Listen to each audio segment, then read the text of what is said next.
Marvel Studios is already working hard on the Fantastic Four reboot for the MCU. They already have a director, and they've announced the film with a logo, and there's a few dates that might even be candidates for release. Now let's talk about how the Fantastic Four seems to be being set up as something that looks like it's going to spawn multiple franchises off of itself.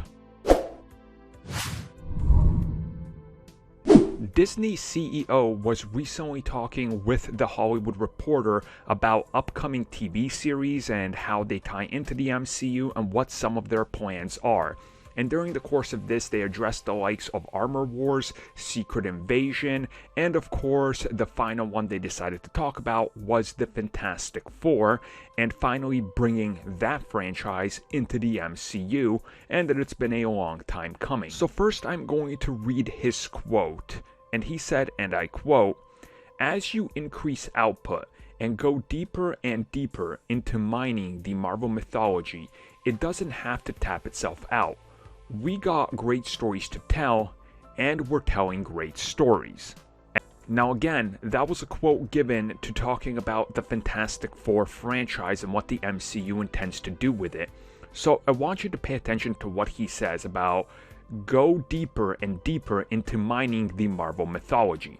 The Fantastic Four have one of the best and biggest roster of characters and mythology that you could possibly ask for when it comes to Marvel Comics. They got the likes of Annihilus, which he himself can do some pretty big damage to the MCU. Then you got all of those space-related things that are related to him, such as Galactus and the Silver Surfer. Then you have the whole underground aspect of Mole Man and tons of different villains. Then of course you have possibly the biggest name related to the Fantastic Four, which is Doctor Doom, and fans can't wait to see that.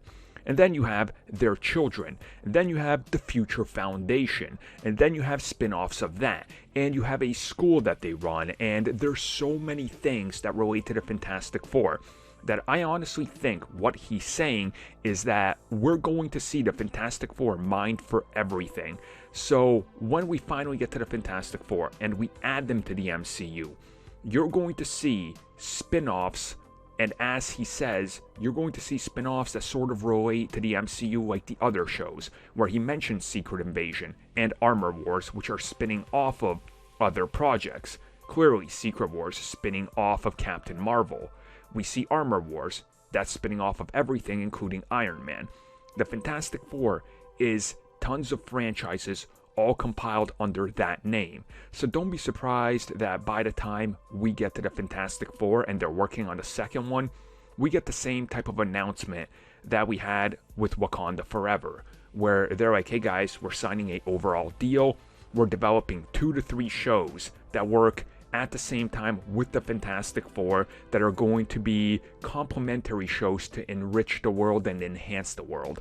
And I think you can expect the same approach from the X-Men. They're going to announce an X-Men film, they're going to release the first one, and then after that, you're going to get Xavier's School, a TV series, you're going to get X-Force, you're going to get other types of X-related characters, and again, they're going to spawn worlds of their own.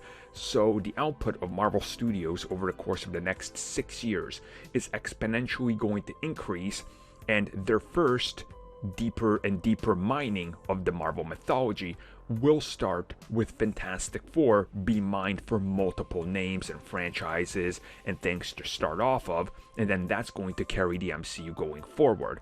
So you can see how they're setting up everything as a sort of future-proofed plan.